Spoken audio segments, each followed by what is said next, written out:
নমস্কাৰ সকলোকে মোৰ ফেচবুক পেজ সৌৰভ টিভি আৰু ইউটিউব চেনেল সৌৰভ টিভিলৈ স্বাগতম জনাইছোঁ আৰু আজি এটা বিশেষ ভিডিঅ' লৈ আহিছোঁ আৰু সেয়া হৈছে অসমৰ ৰাজনৈতিক ক্ষেত্ৰখনত বৰ্তমান কি হ'বলৈ গৈ আছে।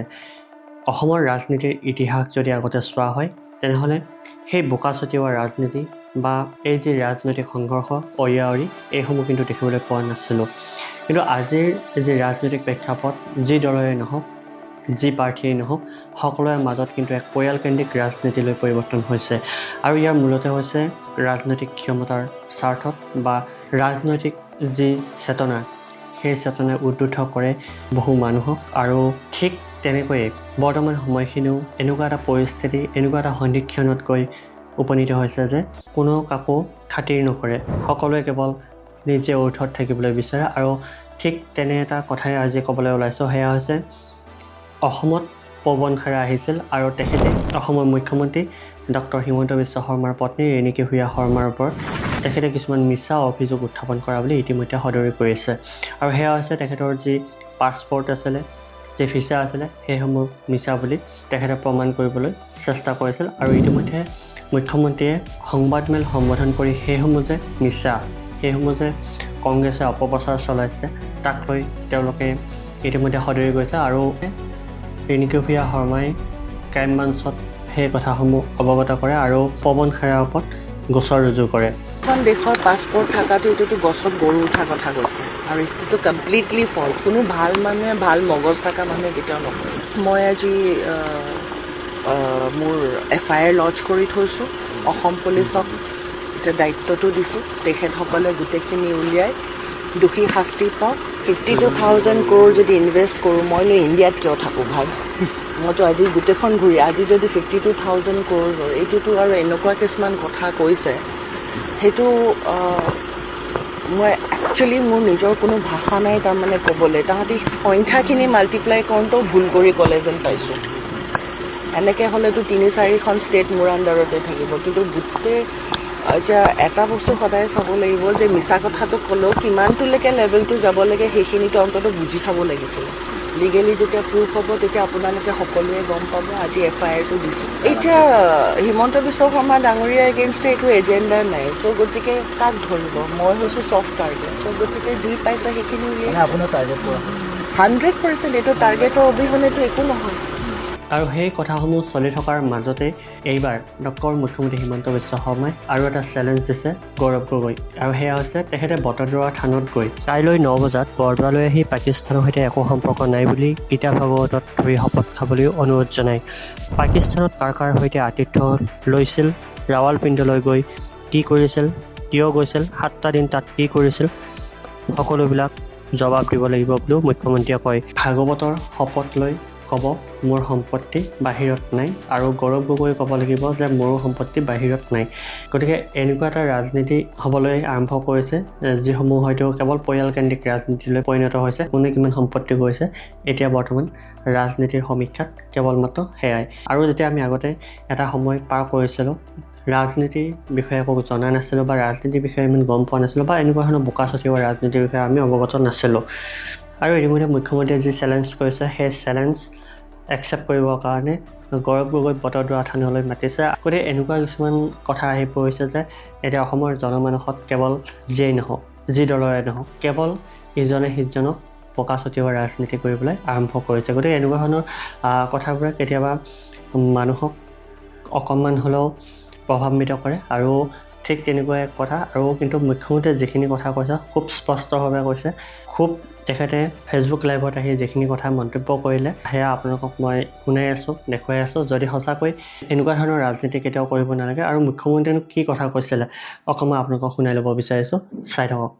এইবাৰ 2-এটা কথাত কংগ্ৰেছ দল কিছু সীমা চেৰাই গ'ল। বিশেষকৈ যোৱা 2 দিন ধৰি বিভিন্ন ধৰণৰ পাছপৰ্ট, ভিছা, সম্পত্তি, ফটোশ্বপ, AI, ফটোষ্টেট যিমানবিলাক কৰিব পাৰে তেওঁলোকে সকলোৰে সীমা চেৰাই গ'ল আৰু এতিয়া তেওঁলোকে কোনো কথাকে প্ৰমাণ কৰিব নোৱাৰি যোৱা কালিৰে পৰা সাৰ সুৰ নোহোৱাকৈ এক প্ৰকাৰ তেওঁলোকে গাঁতৰ ভিতৰত সোমাবলৈ বাধ্য হ'ল। যোৱা দুদিন ধৰি কংগ্ৰেছ দলৰ সভাপতি গৌৰৱ গগৈয়ে বাৰে বাৰে সাংবাদিকসকলক এটা কথা কৈ আছে যে হিমন্ত বিশ্ব শৰ্মাই গীতাত ধৰি শপত খাই ক'ব পাৰিব নেকি যে তেওঁৰ বিদেশত কোনো সম্পত্তি নাই। গৌৰৱ গগৈ ডাঙৰীয়া, মই আপোনাৰ এই প্ৰত্যাহ্বান স্বীকাৰ কৰিছোঁ। মোৰ ফালৰ পৰা মই আপোনাক প্ৰস্তাৱ দিছোঁ যে অহাকালি ৰাতিপুৱা 9 বজাত বটদ্ৰৱা থানত আমি দুয়োগৰাকী উপস্থিত হ'ব পাৰোঁ। মই ভাগৱত গীতাত ধৰি আৰু ভাগৱতক ধৰি ভাগৱত মূৰত লৈ মই মোৰ শপত বাক্য পাঠ কৰিম আৰু লগতে মোৰ যিমান বেংক একাউণ্টছ আছে, আমাৰ পৰিয়ালৰ মোৰ পত্নীৰ, মোৰ ল'ৰা ছোৱালীৰ পাছপৰ্ট আছে, যিমান আছে গোটেইখিনি মই আপোনালোকৰ আগত বা আপোনাৰ আগত দাঙি ধৰিম। মোৰ মাত্ৰ এটাই অনুৰোধ যে একেটা কাম কৰিবলৈ আপুনি প্ৰস্তুত আছেনে নাই। আপোনাৰ পত্নীৰ পাকিস্তানৰ বেংক একাউণ্ট, ইংলেণ্ডৰ প্ৰপাৰ্টি, এই গোটেইবিলাক আপুনিও দেখুৱাব লাগিব নিশ্চিতভাৱে। আৰু ভাগৱত গীতাত ধৰি আপুনিও এবাৰ হ'লেও ক'ব লাগিব যে পাকিস্তানত থকা সময়ছোৱাত আপুনি কাৰ কাৰ আতিথ্য লৈছিলে আৰু আপুনি কি ধৰণে 7টা দিন অতিবাহিত কৰিছিল, ৰাৱালপিণ্ডিলৈ আপুনি কিয় গৈছিল। ভাগৱত গীতাত ধৰি শপত খোৱাৰ প্ৰত্যাহ্বান মই দিয়া নাই, এই প্ৰস্তাৱ আপোনাৰ আছিল আৰু আপোনাৰ এই প্ৰস্তাৱ মই স্বীকাৰ কৰিছোঁ। অনুগ্ৰহ কৰি কোনোবা এজন সাংবাদিকক কৈ দিলেই হ'ল যে অহাকালি ৰাতিপুৱা 9 বজাত বটদ্ৰৱা থানত আমি দুয়োজন উপস্থিত থাকিম। মই 8:45 বজাত গৈ বটদ্ৰৱা পাই যাম। আৰু যদি আপুনি ভাবে যে নহয় গুৱাহাটীত হ'ব লাগে, বটদ্ৰৱা থানত যাব আপোনাৰ কষ্ট হ'ব, তাৰ কাৰণেও মই প্ৰস্তুত আছোঁ। যি নহওক, কংগ্ৰেছৰ সংকীৰ্ণ লেতেৰা আৰু দুখ লগা ৰাজনীতিৰ পৰা মই ওলাই আপোনালোকক কেইটামান ইতিবাচক কথা ক'ব খুজিছোঁ। অসমৰ সুৰক্ষা বিজেপিৰ প্ৰতিজ্ঞা। এই নিৰ্বাচন আমি 2টা ইছ্যু হাতত লৈ প্ৰতিদ্বন্দ্বিতা কৰিছোঁ। এটা হ'ল অসমৰ পৰিচয়, আনটো হ'ল অসমৰ বিকাশ। যোৱা 5টা বছৰত 1.5 লাখ বিঘা মাটিৰ পৰা সন্দেহজনক বাংলাদেশী লোকক উচ্ছেদ, অসমীয়া ভাষাক ধ্ৰুপদী ভাষাৰ মৰ্যাদা, চৰাইদেউ মৈদামক বিশ্ব ঐতিহ্যৰ স্বীকৃতি, লাচিত বৰফুকনৰ শৌৰ্য বীৰ্য ভাৰতৰ চুকে কোণে বিয়পাই দিয়া, বিহু ঝুমুৰ বাগৰুম্বাক ৰাষ্ট্ৰীয় মঞ্চলৈ লৈ যোৱা, এডভান্টেজ অসমৰ দৰে সন্মিলনৰ জৰিয়তে সমগ্ৰ বিশ্বৰ দৃষ্টি অসমলৈ আকৰ্ষিত কৰা, জননী জন্মভূমিৰ চৰণ ধুৱাই আমি সেৱা কৰিবলৈ যত্ন কৰিছিলোঁ। 5টা বছৰ পিছত অসমীয়া আৰু অসমবাসী আজি সুৰক্ষিত। বৰাক, ব্ৰহ্মপুত্ৰ, পাহাৰ, ভৈয়াম, গাঁও, নগৰ আজি সকলোতে অসমীয়াৰ আৰু অসমবাসীৰ বিজয় ধ্বজা উৰিছে।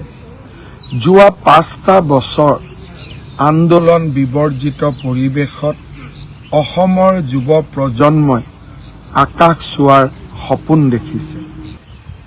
খিলঞ্জীয়া সকলো জাতি জনগোষ্ঠী, অসমীয়া, ভাৰতীয়, মুছলমান, হিন্দু, খ্ৰীষ্টান সকলো আমাৰ বাবে পূজ্য। আমাৰ সংগ্ৰাম মাত্ৰ বাংলাদেশী মুছলমানৰ সৈতে, আন কাৰো সৈতে আমাৰ সংগ্ৰাম নহয়। আমি সাম্প্ৰদায়িক নহয়, আমি মাত্ৰ জননী জন্মভূমিক সেৱা কৰিব পৰা, সেৱা কৰিব বিচৰা আৰু অসমৰ পৰিচয় জগত সভালৈ লৈ যাব বিচৰা একোজন সামান্য কৰ্মী আপোনালোকৰ আশীৰ্বাদ বিচাৰিম। অসমবাসী ৰাইজ, আপোনালোকৰ মৰম, আপোনালোকৰ আশীৰ্বাদ, আপোনালোকৰ চেনেহে হৈছে মোৰ জীৱনৰ শক্তি। প্ৰতিটো ঘাট, প্ৰতিটো প্ৰতিঘাত সকলোকে মই সন্মুখীন হওঁ, কাৰণ মোৰ মনত এক অদ্ভুত বিশ্বাস আছে, আৰু সেই বিশ্বাস হ'ল যে অসমৰ জনতাৰ অফুৰন্ত আশীৰ্বাদ মোৰ শিৰত আছে। আৰু যেতিয়া এই কথা মোৰ মনত পৰে, মোৰ এনেকুৱা ভাৱ হয় যেন হিমালয় সন্মুখত থাকিলে তাকো ভাঙি ছিঙি চুৰমাৰ কৰি দিম। মাত্ৰ অসম আৰু জননী জন্মভূমিৰ প্ৰগতি আৰু বিকাশ লাগে। শ্ৰদ্ধাৰ ৰাইজ, অসমত মা কামাখ্যা বিৰাজমান। মহাপুৰুষ শ্ৰীমন্ত শংকৰদেৱে অসমত জন্ম লৈ আমাক কৃতাৰ্থ কৰিছিল। চাওলুং চুকাফাই বৰ অসম নিৰ্মাণ কৰিছিল। সকলোকে আজিৰ দিনটোত এটাই মই আহ্বান জনাম, মা কামাখ্যাৰ আশীৰ্বাদেৰে আমি অসমক ভাৰতৰ ভিতৰত এখন সমৃদ্ধিশালী ৰাজ্যলৈ ৰূপান্তৰ কৰি আমাৰ সাধনাৰে পূৰ্ণ কৰি তাকেই মই আজি আপোনালোকৰ আগত প্ৰতিশ্ৰুতি দিলোঁ। জয় হিন্দ, জয় আই অসম, বন্দে মাতৰম। আৰু এয়াই আছিল আজিৰ ভিডিঅ'টি। পুনৰ লগ পাইছোঁ অন্য এটা ভিডিঅ'ৰ সৈতে। তেতিয়ালৈ লৈছোঁ বিদায়। ধন্যবাদ।